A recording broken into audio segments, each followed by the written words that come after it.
The best man waited until I was 30 seconds from marrying his best friend to tell me the secret my husband had known about for years. My name is Emily, and I was 28 years old, standing in a small stone chapel just outside the city, wearing a dress I had saved for over 8 months, about to marry a man named Ryan. Everyone I loved was in that room, and the morning felt like the kind you wait your whole life for: warm light through the old windows, the smell of fresh flowers, a steady hum of happiness I thought nothing could touch. My parents sat in the front row holding hands the way they always did at big moments in our family. My sister kept fussing with my veil, insisting it sat crooked even though it looked perfect every time I checked the mirror. And Ryan stood at the altar with the smile that had made me fall for him 3 years earlier, at a mutual friend's barbecue, when he spilled a drink on my shoes and apologized so many times I ended up laughing instead of annoyed. The man who made that wedding possible, who held the whole day together behind the scenes, was Ryan's best friend, Marcus. He'd known Ryan since they were 7 years old, growing up 2 houses apart on the same quiet street, and over the 3 years I'd been with Ryan, Marcus had become one of my closest friends too. He found our venue when the first 2 fell through in the same week. He drove 2 hours round trip to rescue my dress from the tailor when my car broke down. He remembered which aunt couldn't sit near the speakers because of her hearing aid, and that I wanted peonies instead of roses because roses reminded me of my grandmother's funeral. He was the friend who showed up early to every dinner and stayed late to help clean up, the one who sent me articles about wedding budgeting at midnight because he knew I was stressed about money, the one who once spent an entire Saturday helping me practice my vows in his car because I was too embarrassed to say them out loud in front of anyone else. I never once questioned why he cared so much. I just thought that was who he was.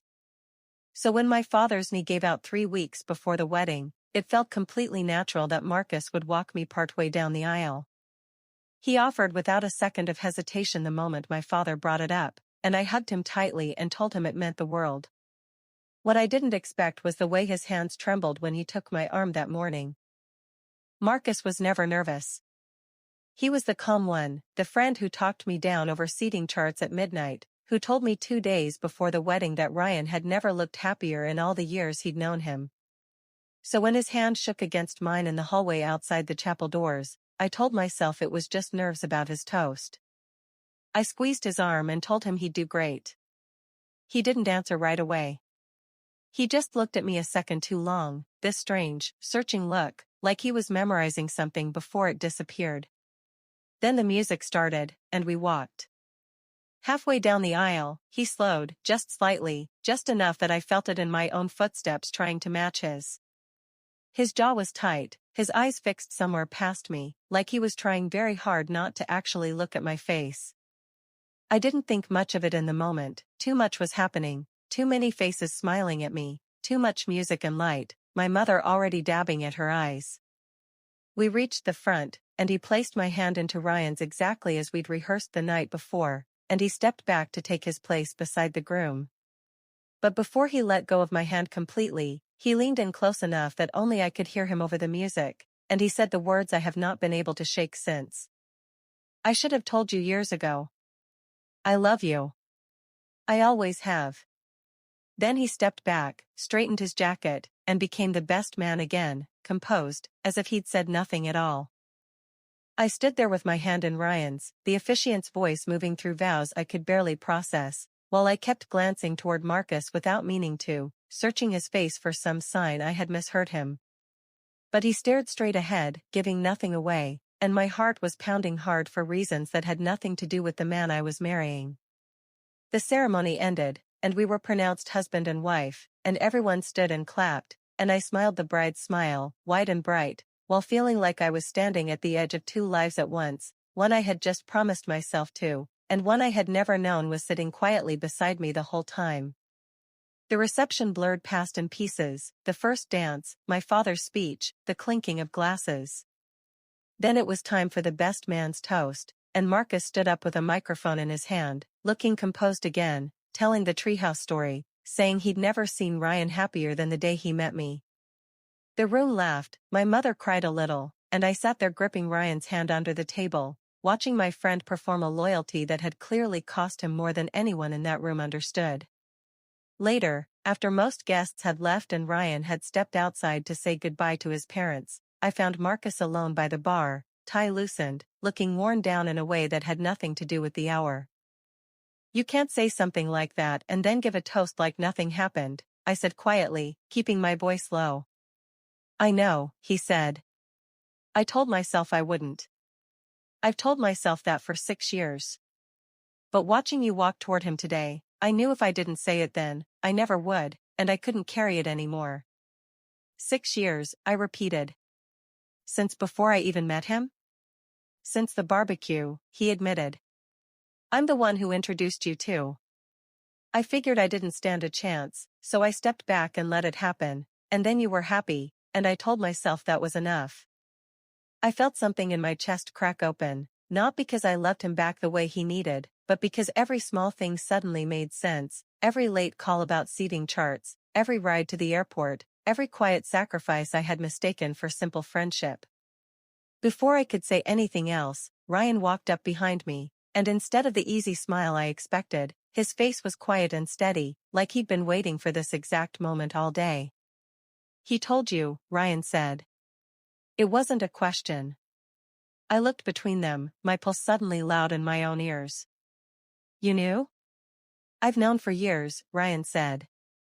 "Marcus told me himself, a long time ago, before you and I were even serious.